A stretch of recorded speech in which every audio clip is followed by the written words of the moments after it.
আজকে বহুল পরিচিত মালভূমির সম্পর্কে আপনাদের জানাবো। সুপ্রিয় দর্শক, কথা না বাড়িয়ে চলুন আমরা চলে যাই পামির মালভূমিতে। আমাদের সৌরজগতের তৃতীয় গ্রহ পৃথিবীর পৃষ্ঠের গঠন বেশ বৈচিত্র্যপূর্ণ। এখানে একদিকে রয়েছে যেখানে সুউচ্চ পর্বতমালা, অন্যদিকে তেমনি রয়েছে গভীর গিরিহাট, আবার কোথাও রয়েছে ধুধু বনভূমি, আবার কোথাও বা চোখ ধাঁধানো সাদা বরফে ঢাকা প্রান্ত। ভৌগোলিক অবস্থা, পরিবেশ ও জলবায়ুর কারণে পৃথিবীর পৃষ্ঠের গঠন হয়ে উঠেছে এমন বৈচিত্র্যময়।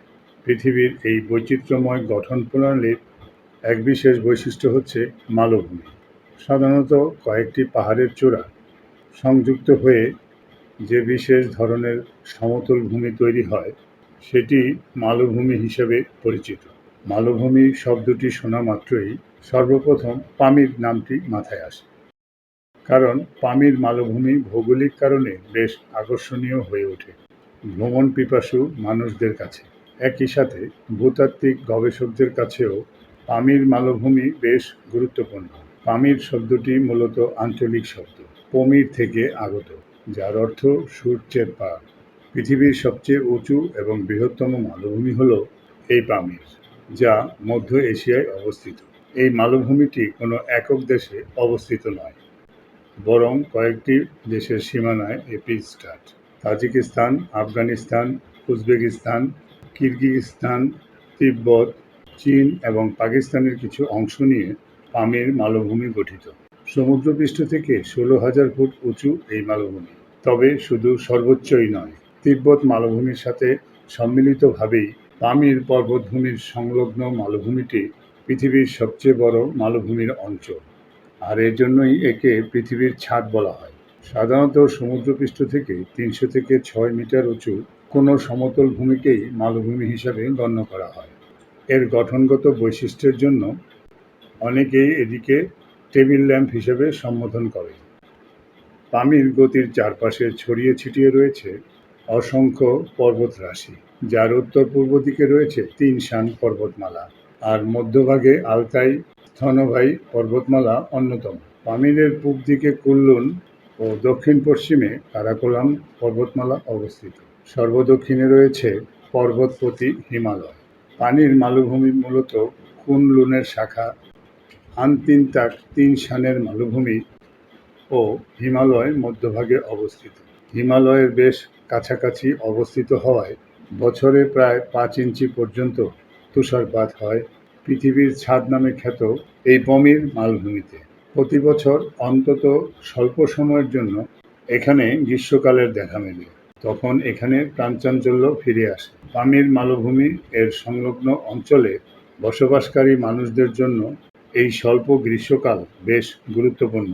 গ্রীষ্মকালে বিস্তীর্ণ এলাকা ঘাসে ঢাকা থাকে, পরে এই অঞ্চলটি তৃণ চারভূমি হিসেবে ব্যবহৃত হয়। বছরের এই সময়টা স্থানীয়রা শীত মৌসুমের জন্য গবাদি পশুর খাবার সংরক্ষণ করে রাখেন, কারণ স্থানীয় অধিবাসীরা এই স্বল্প সময়ের গ্রীষ্মকালের উপর অতিমাত্রে নির্ভরশীল। পামির মালভূমি খনিজ সম্পদেও বেশ সমৃদ্ধ। মালভূমির পশ্চিম প্রান্তে কয়লা খনির আবিষ্কৃত হয়েছে। 1980 সালের দিকে এখানে কিনোহিলোমাইট নামক রত্নপাথরের সন্ধান পাওয়া গেছে। পৃথিবীর সবচেয়ে উঁচু মহাসড়কগুলো হল চায়না কারাকোরাম হাইওয়ে, যা পামি মালভূমির দক্ষিণ উত্তর প্রান্তে পাশ ঘেঁষে অবস্থিত। এই মহাসড়কটির মাধ্যমে পাকিস্তান ও চীনের সংযুক্ত হয়েছে। কারাকোরাম মহাসড়কটি একটি জনপ্রিয় পর্যটক আকর্ষণ কেন্দ্র হিসেবে পরিচিত এবং এটি পৃথিবীর উঁচু পাকা রাস্তাগুলোর একটি। কারাকোরাম পর্বতমালার মধ্য দিয়ে গড়ে ওঠা এই রাস্তাটির সর্বোচ্চ উচ্চতা প্রায় 15,466 ফুট। এছাড়াও এই অঞ্চলে রয়েছে পৃথিবীর সর্বোচ্চ হাইওয়ে পামির হাইওয়ে।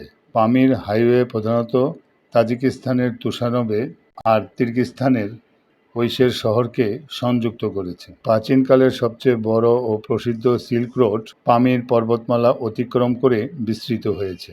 অতীতে বিশ্ব বাণিজ্য পরিচালনার ক্ষেত্রে এই সিল্ক রোডের ভূমিকা ছিল বেশ গুরুত্বপূর্ণ।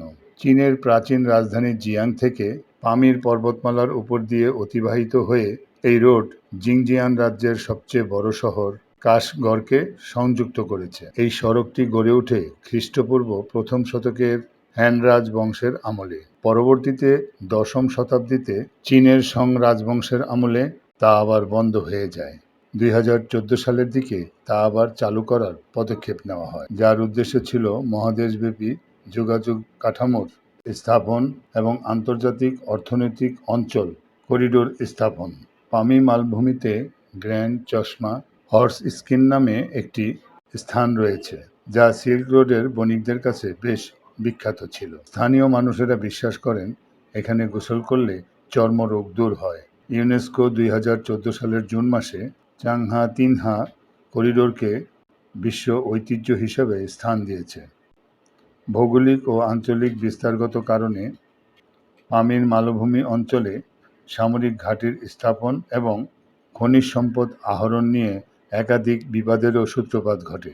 মজার বিষয় হলো, পৃথিবীর ছাদখ্যাত পানির মালভূমি কিন্তু বহু কাল ধরেই মানুষের বসবাস রয়েছে। পামির মালভূমি ভৌগোলিকভাবে কতটা প্রসিদ্ধ তা আর পৃথিবীবাসীর অজানা নয়, কিন্তু জাতিগত দিক থেকে তারা সমানই রোমাঞ্চকর। পামির আদিবাসীরা পামিরাজ নামে পরিচিত। তারা তাদের নিজস্ব ভাষা পামিরিতে কথা বলে। বৈরী আবহাওয়ার কারণে এদেশে শিশু মৃত্যুর হার ৫০% হলেও তাদের জনসংখ্যা বর্তমানে ১৩০০-র আশেপাশে।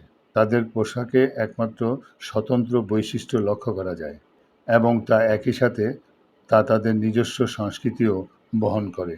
বলা বাহুল্য, আমাদের সংস্কৃতির তুলনায় তাদের সংস্কৃতি পুরোপুরি আলাদা।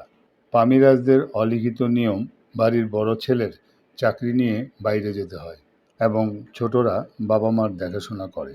পামিলিরা মুসলিম, তবে এরা প্রধানত শিয়া গোত্রের ইসমাইলি সম্প্রদায়ের অনুসারী। তারা রোজাও রাখে, তবে সবগুলো রোজা রাখতে হবে এরকম নয়। অ্যালকোহল, ঘোড়ার মাংস সহ অনেক কিছুই তাদের কাছে হালাল।